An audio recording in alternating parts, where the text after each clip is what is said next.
धामणा येथील चामुंडी एक्सप्लोजिव्ह कंपनीत झालेल्या भीषण स्फोटातील बळींची संख्या आता 8 वरती पोहोचली आहे। गत 48 तासांपासून मृत्यूशी झुंज देणाऱ्या श्रद्धा वनराज पाटील वय 22 राहणार धामणा हिचा शनिवारी दुपारी 12:30 वाजण्याच्या सुमारास उपचारादरम्यान मृत्यू झालाय। तिच्यावर रविनगर येथील हॉस्पिटलमध्ये उपचार सुरू होते।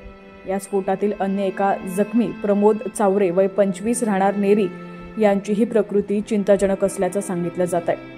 गुरुवारी दुपारी 12:30 वाजण्याच्या सुमारास नागपूर अमरावती महामार्गावरील धामणा येथील चामुंडी एक्सप्लोजिव्ह कंपनीत भीषण स्फोट झाला होता। या कंपनीत गन पावडर पासून सेफ्टी फ्यूज व मायक्रो कार्डचं उत्पन्न केलं जात होतं। यात घटनास्थळीच 6 जणांचा मृत्यू झाला होता तर 3 गंभीर जखमी झाले होते। नागपूरमध्ये त्यांच्यावरती उपचार सुरू होते। शनिवारी रात्री दानसा मरस कोल्हे यांचाही उपचारादरम्यान मृत्यू झालाय।